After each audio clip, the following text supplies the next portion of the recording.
The second message that I want to deliver before we throw the floor open for the open question session is the 15-point action plan for the Muslim Ummah when someone insults Prophet Muhammad, peace be upon him, or indulges in Islamic blasphemy.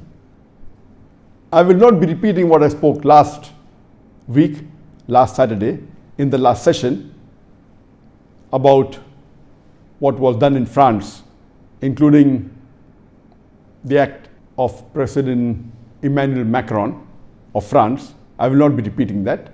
And I had given a short message of 24 minutes last Saturday. In that message, I did say that what President Emmanuel Macron said, that Islam is in crisis all over the world, he got it wrong. It is actually Islam has the solution for the crisis all over the world.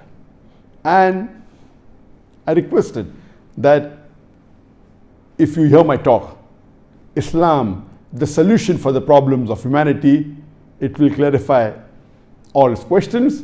And even my talk on is terrorism a Muslim monopoly, it will reply to the allegations of President Macron that Islam is a radical religion and Islam is a religion of terrorism.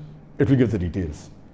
I also mentioned in the last session that regarding what Muslims should do, they should listen to my answer, which I gave in 2006 regarding the Danish cartoons.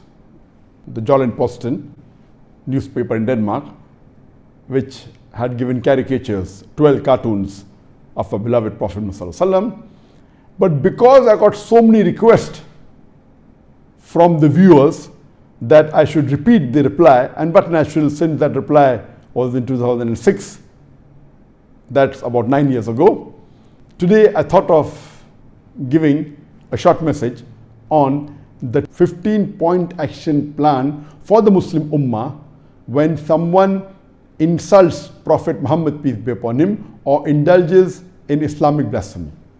If someone speaks against Allah subhanahu wa ta'ala, against the Quran, against Islam. So this answer is a brief regarding the 15 actions that the Muslim should take. It's not only focused or localized to what's happening in France. It includes that, but this is a general answer on 15 actions that the Muslim should take. This answer of mine will just be touching on the highlights of the 15 points. I will not be going into the details because this is a question answer session.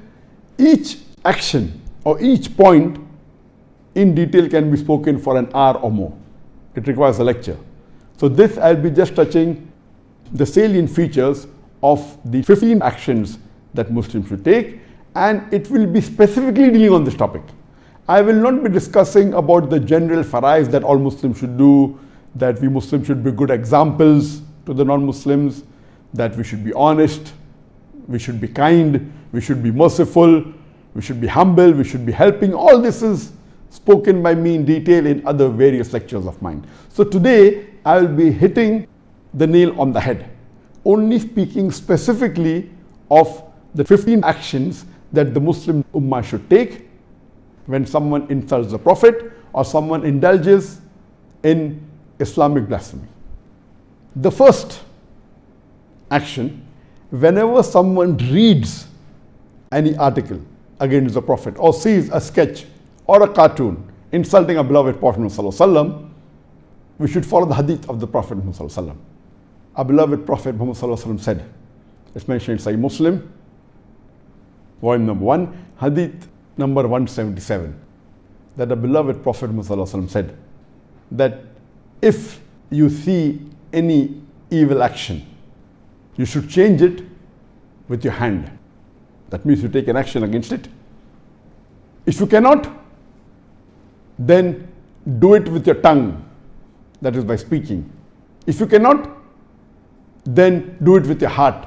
That means hate that act and agree it is wrong. Then you will be the lowest level of mu'min, the lowest level of a believer. So the least a Muslim can do whenever he hears any derogatory remarks against the Prophet, or any caricature, or any cartoon against the Prophet, any insult against the Prophet, any blasphemy against Islam, the least he can do is condemn it immediately in his heart and agree that what is done is wrong. This is the least anyone can do. Today, after the society has advanced, we find many Muslims have got so much westernized and have started agreeing with the freedom of expression that many a time when someone insults the Prophet, you don't even bat an eyelid, as though nothing has happened. Oh, this is freedom of speech. Today's world is, it's a global village, and the freedom of speech, that someone wants to insult the Prophet, no problem. A Mu'min, a true Mu'min, whenever he hears any insults, the least he can do is condemn that act in his heart. So number one that any Muslim should do whenever he comes across any blasphemy against Islam, any insult against the Prophet, is condemn that act and agree it is wrong. Then only can you go ahead with the other steps. If you don't condemn it, if you don't hate that thing in your heart, if you don't agree it is wrong, then how will you be able to reply or to take the other steps? So number one is you have to condemn that act in your heart.